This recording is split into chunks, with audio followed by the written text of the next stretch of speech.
Hi, Katie. We have The Clue of the Tapping Heels. We are on Chapter 8, Missing Diary. For a moment, Nancy panicked. The situation was desperate. She and Ned must get out of the basement. She continued to pound her fists on the door and yell as loudly as she could. But the orchestra was still playing a lively number, and it drowned out her frantic cries. Maybe there's another exit from the prop room, Nancy told herself. Though the smoke was now thick, she went back down the stairs. Her smarting eyes caught sight of another fire extinguisher hanging on the wall. She grabbed it off the hook. Before using it, Nancy ran into the powder room and held 2 towels under a faucet. When they were soaking wet, she hurried to Ned's side and handed one to him. He quickly tied it over his nose and mouth, while Nancy put the other one across hers. Just to help kind of keep out the smoke, help them be able to breathe. "Are the firemen coming? Let's get out of here," Ned said grimly. "We can't. The door's locked, and nobody heard me yelling." Ned did not answer. He grabbed the new extinguisher, which was more effective, and played it on the flames. Nancy sprayed a stream with the one he had used. Finally, the blaze began to die down. The couple started looking for another exit, but there was none. As they went up to the smoke-filled stairway, the door to the corridor suddenly opened. There were exclamations of dismay from above. "There's a fire in the prop room!" a man exclaimed. "Call the fire department! Quick! Call the police!" Nancy and Ned scooted up and explained to them what had happened. "You put out the fire?" a girl asked unbelievingly. "Why, it's Nancy Drew! Oh, I think you're wonderful! I could never be that brave." "This is my friend, Ned Nickerson," Nancy said. "He discovered the fire and should get the credit." Other members of the cast and the director now crowded around the couple and demanded to hear the whole story. Nancy and Ned quickly explained, then asked who had locked the door to the basement. Everyone denied having done it, or having been downstairs. "I'm sure," said Nancy, "that the fire was set deliberately." "What?" Mr. Skank cried out. By this time, firemen and police had arrived. After an examination of the prop room, they agreed that the fire was of an incendiary nature. So someone had set the fire. Someone had deliberately placed costumes in a heap on the floor, oil-soaked them, and started the blaze, because oil will cause it to burst into flames. Oil is very flammable. "How wicked!" a young woman cried out. Nancy and Ned had been whispering about the possibility that the pudgy man might have been the one who had done it. They speculated that possibly he had sneaked into the building while the actors and actresses were arriving. The couple queried each one in the cast, but no one of them had seen anyone who fitted that description.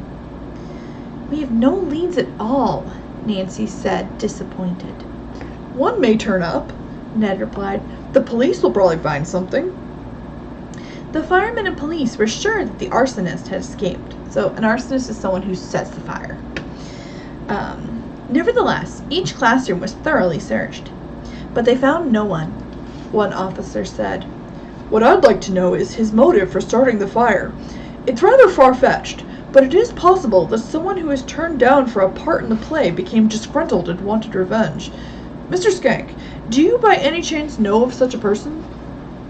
"No," the director answered quickly, "but I understand there's a gang of firebugs around here." Firebugs, that'd be people who like setting fires. "I'm inclined to think that one of those bad boys are responsible." By this time, the odor from the smoke had permeated the stage.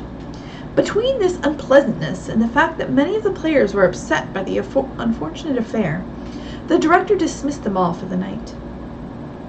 "I'm glad to go," Nancy said to Ned. "I couldn't possibly have rehearsed my part. All I want to do is get home and shampoo my hair. It smells of smoke and my clothes do too." Then she changed the subject. "If the arsonist was Gus, why do you think he did it? And why did he take such drastic measures?" Ned reminded Nancy that a person with Gus's reputation was unpredictable. "He could be capable of almost anything. It's my guess he's trying to harm you or me, Nancy, so you won't be able to continue with the case. Then he'd be free to carry on his tapping without interruption. Nancy frowned. You mean he'd go so far as to hope you'd run downstairs to the fire and I'd follow? If we didn't, he'd let the fire eat up through the stage and maybe harm people? Who knows what that idiot had in mind, Ned remarked angrily. Do you think he locked the door? Yes. When they reached the Drews' house, Nancy's father was just driving in from a meeting he had attended. He was amazed that the rehearsal was over so early, but even more amazed when he heard the reason for it. I don't like what's going on, Mr. Drews said. By the way, I've learned nothing more about Gus Woonton, or his parents, or the whereabouts of any of them. Nancy suggested that they look through Gus's diary to see if they could find any clues. She brought the book down from her bedroom, and the three took turns reading from it while they ate some cookies and Coke Nancy had brought in. I'd say Gus is lucky to be out of prison, Ned remarked after reading several items. Man, the things he pulled, even as a kid. Mr. Drew nodded. I don't see how his parents stood it, and Gus was pretty cool about it all. Listen to this item. August 28th. We're still at the Grand Hotel, and everybody in it bores me. This morning, I sneaked off before breakfast and helped myself to a motorboat. Boy, did I have fun. Scared a lot of people in the lake half out of their wits. I pulled in near a dock where I saw a man's clothes. Guess he'd gone swimming. And there was a wallet, just waiting for me to take it. So that's them reading Gus's diary. I'd say the guy's an egomaniac, the lawyer said. So an egomaniac is someone who thinks very, very highly of themselves. And they kind of just think only about themselves. Like, I'm the only important one here. The last notation in the diary, Mr. Drew pointed out, had been written 4 years before on the day that Gus had been taken to the Beverly. This puzzled Nancy. If Gus had recently visited his old home, why hadn't he written this in his diary?